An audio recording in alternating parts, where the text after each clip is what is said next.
What's up everybody, Noah from Stage 3 Motorsports here, and today I'm going to be showing you how to install one of these worn bumpers on your 5th gen 4Runner.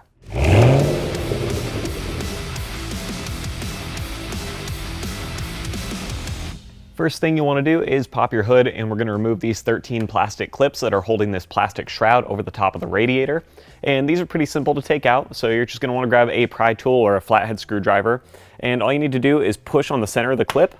You'll hear it click just like that, and then you can work the pry tool underneath the fat part of the clip and lift it out. So simple as that. Now let's remove the rest.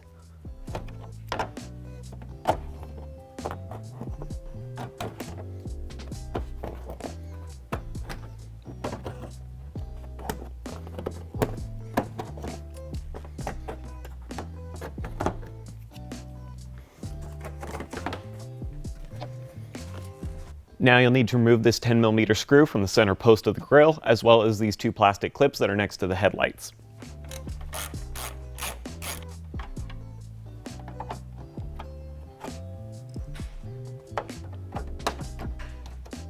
Behind your grille, you're going to have 4 more plastic clips along this metal support that you're going to need to pop out.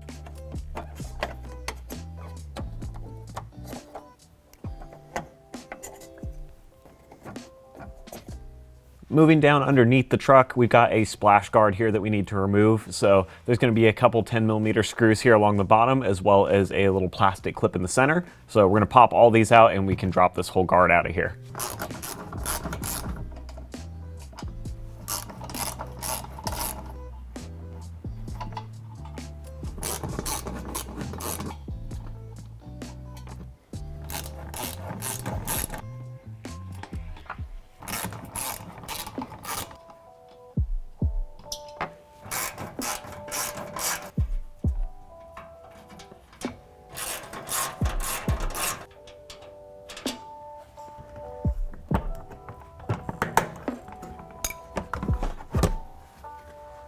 Now you're going to remove these 3 screws from the inside of your fender liner using a 10mm socket.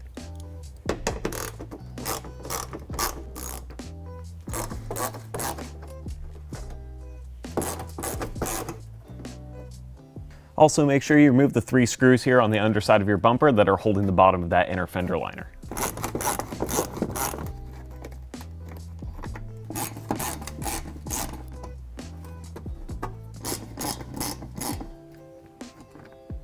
Now we're going to do those same exact steps on the passenger side of the truck.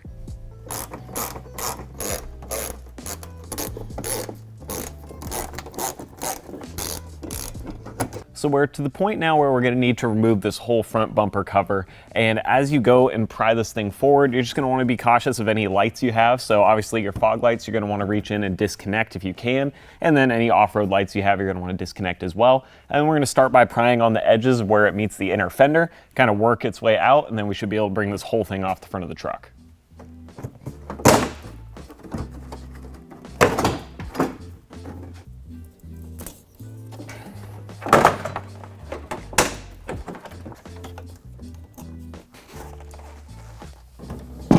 Now we're going to come in and remove this styrofoam pad, and you just kind of need to wiggle it forward.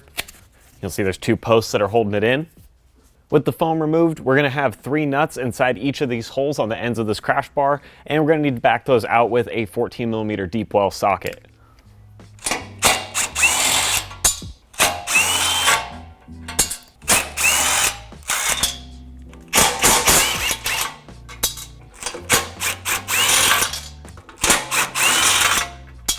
All the nuts are removed and are just kind of sitting inside of this bar. So now we're going to pull it off the truck. That allows us to remove the whole unit.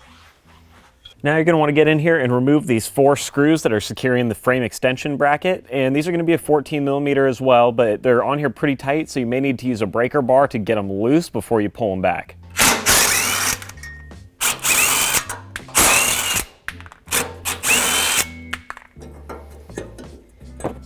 Do the same thing on the passenger side.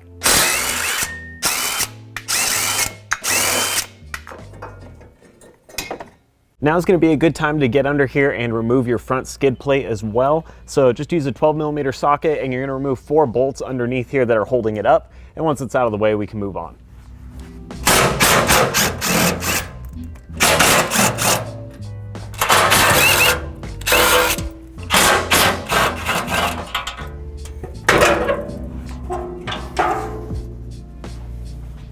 Down here by this factory tie-down loop, you're gonna have some stickers that are covering holes already drilled in this mount. So we're gonna need to remove the bottom sticker, but we're also gonna need to grab some hardware here, and you're gonna have a lag bolt with 2 regular washers, a lock washer, and a nut, and that's gonna go up through this hole back here, kind of above where the mount is for your sway bar.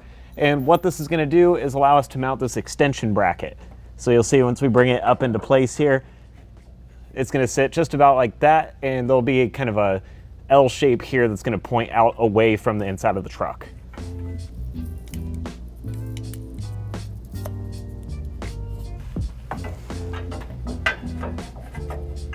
For this first bolt and washer going into the frame, you're gonna wanna use a 3/4 inch socket to tighten it down, but don't run this in all the way. We only want it a little bit snug, but still with a bit of play in it, so that way as we get the bumper and the winch mounted up, we still have some room to adjust and we won't get a weird fitment.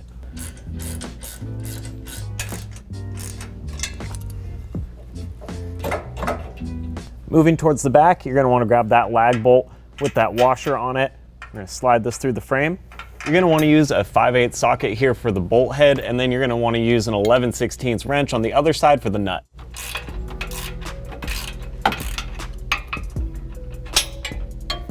Now we're gonna do those same steps here on the opposite side.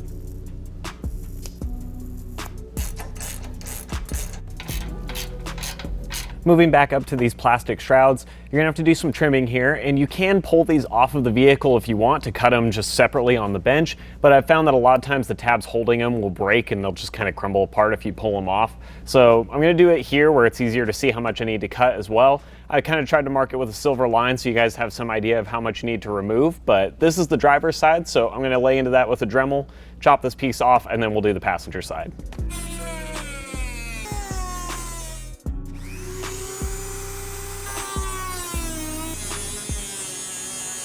All right, so we're finally to the moment of truth where we're gonna actually put the bumper on the truck. But it's worth noting here that typically Warren suggests you have 1 or 2 other people with you to help lift this thing into place and hold it and position it while you do it, and that way there's not a risk of it falling on you, especially if you have a winch inside it. Now, I don't have anybody here to help me right now, but I'm gonna show you how to do it with 1 person. And I do have a winch that's going in this bumper, but I'm gonna show you how to do it without putting the winch in first, so we can do it second, and that way there's less risk of this thing being too heavy and falling when I try to put it on. So the way I have it set up is obviously 2 jack stands. I've got the floor jack with some rags on them to protect that powder coat. And then you're gonna wanna grab your factory hardware as well, which will be the same 4 screws or bolts that we pulled on each side here from these frame mounts, because you're gonna use that to mount the bumper up. So I'm gonna lift this thing into place, start getting it tightened down, and then we'll show you how to get the winch in it.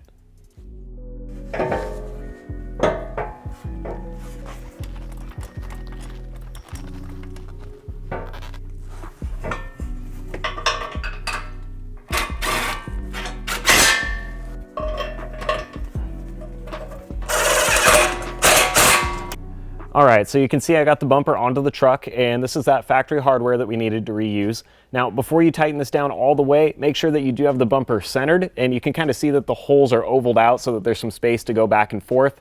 Right now, the way I have it lined up, everything's looking pretty straight, so I'm gonna tighten these down, get it locked in, do the same thing on the other side, and then we can move on.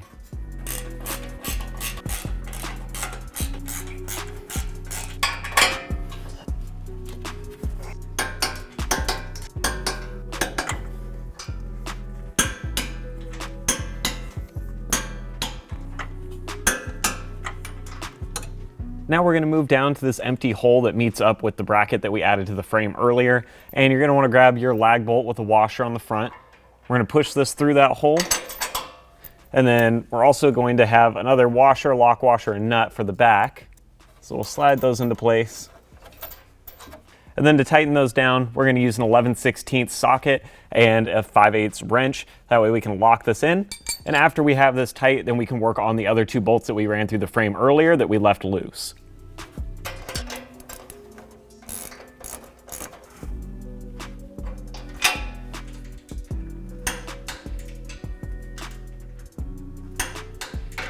Okay, now we're gonna repeat those same steps on the driver's side.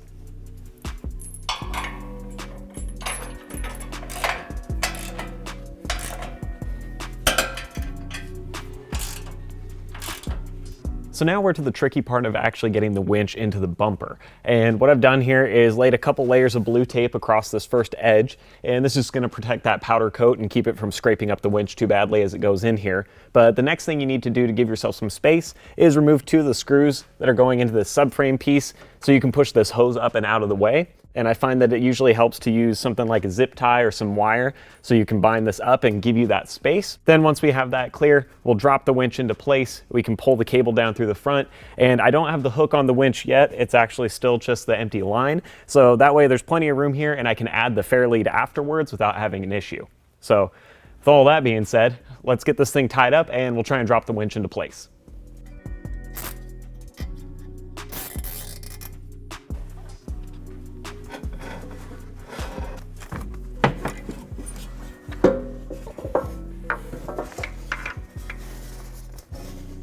Well, it's obviously no easy task, but it can be done. The winch is sitting in here, and it's worth mentioning one more time that Warren does suggest that you mount the winch first and you have 2 or 3 other people help you lift it into place and put everything in at once.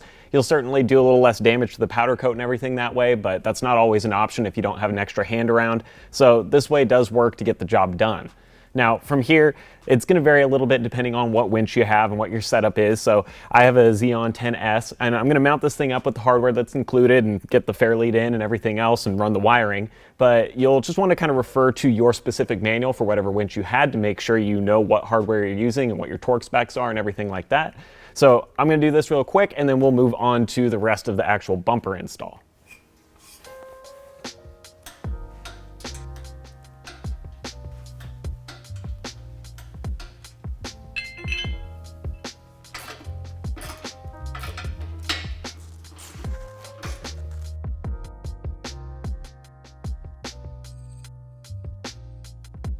So we've reached a point where we've got to start doing a little bit of body work, and obviously what has to happen is we're going to need to cut this chin out of the bottom of the factory bumper so that way it can fit over top of the new Warren bumper that we have installed.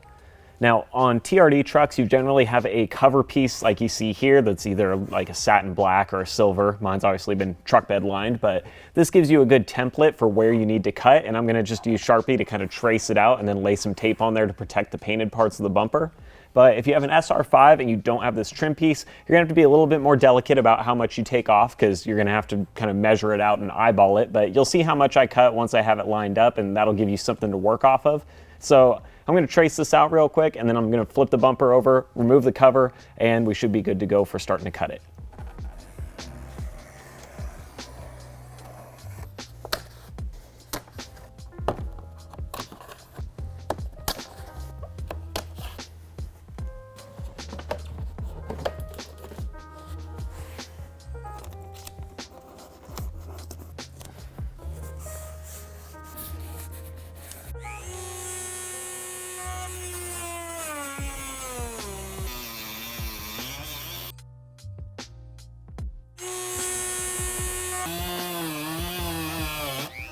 After you've made your cuts to the bumper, it's a good idea to throw it on the truck for a quick test fit and make sure that you like the way it looks and that you cut the right amount.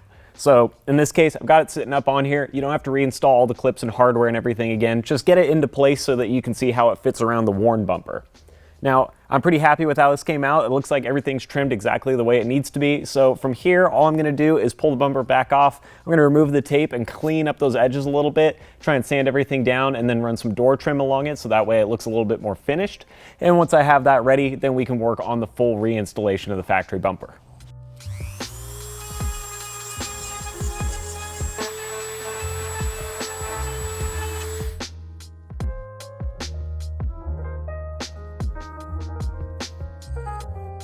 We're finally on the home stretch. The bumper's on here. The sides are still loose, so I'm gonna go ahead and reconnect my fog lights now while I can reach up behind it, and then I'm just gonna walk back on all the same steps we did to take the bumper apart. So the shroud and everything will go back on, all the clips and everything are gonna go back in there, and then I'll have to put the skid plate on underneath. But after that, we should be pretty much done.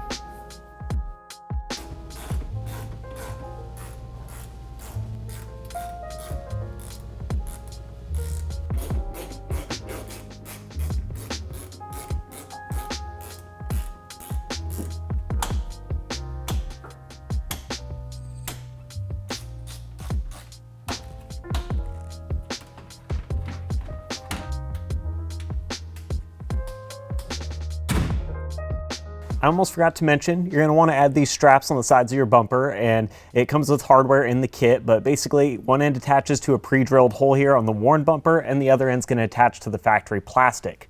Now, the idea is that this just gives a little bit more support so that the plastic isn't flexing and buckling without the support that used to be there from it being connected. So you can add this by either drilling a new hole, which is what I did, or reusing the factory hole back here. The only reason I did it differently is because I've modified my fenders a little bit to fit larger tires, so this hole doesn't work quite as well as it would normally for the kit. So either way, just make sure you get this done on both sides. Well, that is going to be a wrap on this worn bumper install. Hopefully you guys found this video helpful. And even though this isn't the simplest install to just knock out in your driveway, it is definitely worth it as far as the results are concerned. I think it looks excellent, and obviously the functionality is great of having a winch that's truly frame mounted and usable in the truck, but without going for a full bore bumper that replaces everything on the front end. So I do like that it's got sort of a flush factory look to it, and it does fit like you would expect it to. So as always, thank you guys for watching, and I will see you next time.